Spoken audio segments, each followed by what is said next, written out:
आनंद मोहन पूरी जिंदगी जेल में गुजारने को तैयार है, लेकिन भाजपा के सामने झुकने को तैयार नहीं है।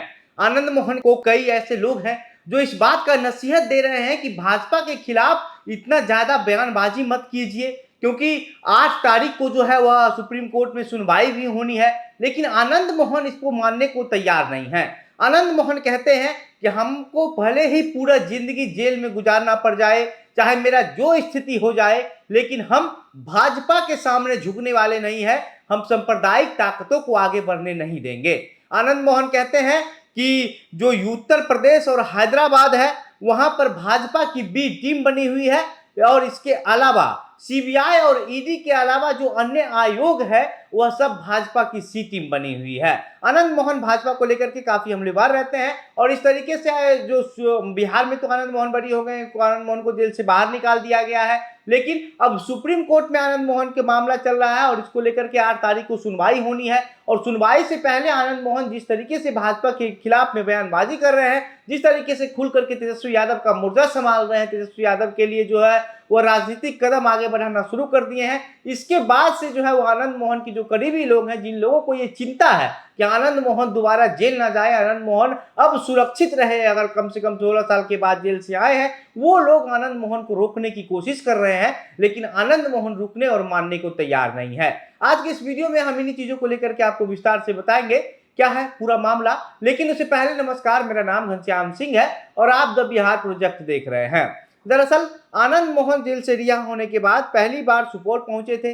सुपौल के किशनपुर के सिसौनी गांव में आनंद मोहन के लिए एक जनसभा का आयोजन किया गया था, और वहां पर आनंद मोहन जो है वह भाजपा सरकार पर जम करके बोलते हैं।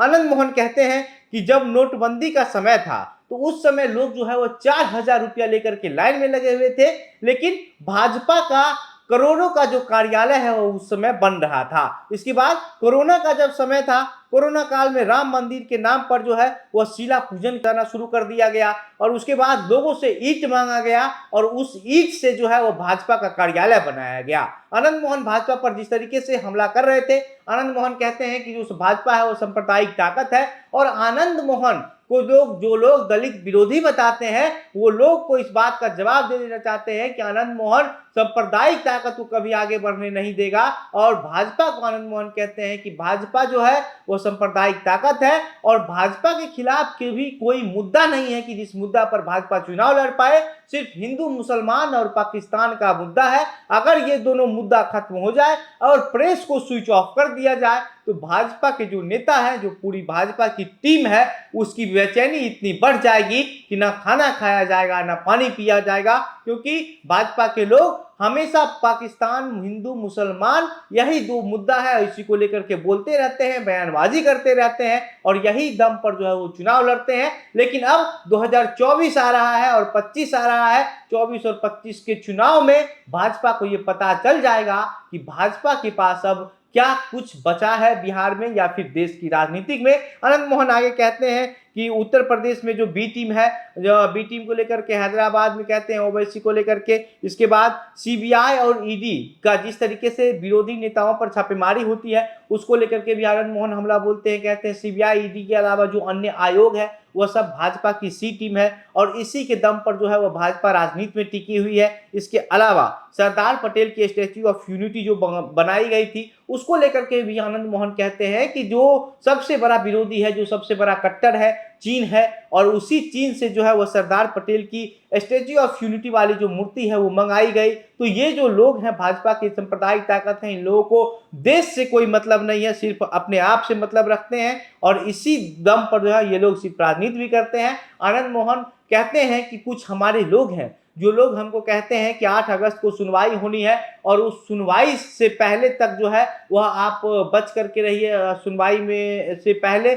इस तरीके का बयानबाजी नहीं कीजिए। लेकिन इसके बावजूद भी आनंद मोहन कहते हैं कि हम कभी झुकने वाले नहीं है, चाहे इसका खामियाजा हमको जो भुगतना पड़े, हमको पूरा जिंदगी जेल में गुजारना पड़ जाए तो हम उसको गुजारने के लिए तैयार हैं, लेकिन हम सांप्रदायिक ताकतों के सामने झुकने को तैयार नहीं हैं। आनंद मोहन कहते हैं कि हमको कोर्ट पर पूरा भरोसा है, और उसके बाद 2024 के चुनाव का जो परिणाम आएगा वो परिणाम यह बता देगा कि कौन क्या है, आनंद मोहन क्या है, कौन दलित विरोधी है, कौन हिंदू विरोधी है, सबका हिसाब हो जाएगा और भाजपा की जो दुकान है वह पूरी तरीके से बंद हो जाएगी। आनंद मोहन जब जेल से रिहा होने के बाद आनंद मोहन अपनी बेटे की शादी को लेकर के जो है वह कुछ दिन तक एक तरीके से अंडरग्राउंड रहे। उसके बाद आनंद मोहन जब आए, जब राजपूतों का जो कार्यक्रम होता था वहां जाना, मूर्ति अनावरण में जाना शुरू किए। उसके बाद अब आनंद मोहन जो है वो बहुत तेजी से अलग अलग जगहों पर जाकर, जहां जहां आनंद मोहन का गढ़ था वहां पर आनंद मोहन जाकर के जनसंपर्क कर रहे हैं। और लेकिन वहां पर जनसंपर्क के साथ साथ भाजपा पर जम करके हमला भी बोल रहे हैं। और इसके बीच जो आनंद मोहन के चाहने वाले, जो आनंद मोहन के करीबी लोग हैं, वह आनंद मोहन को बयानबाजी करने से रोकने की कोशिश कर रहे हैं।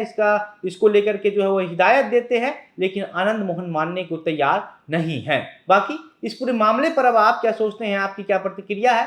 अपनी बातें हमें कमेंट बॉक्स में लिखकर बताइए। वीडियो को शेयर कीजिए। मेरा नाम घनश्याम सिंह है और आप द बिहार प्रोजेक्ट देख रहे थे। बहुत बहुत धन्यवाद।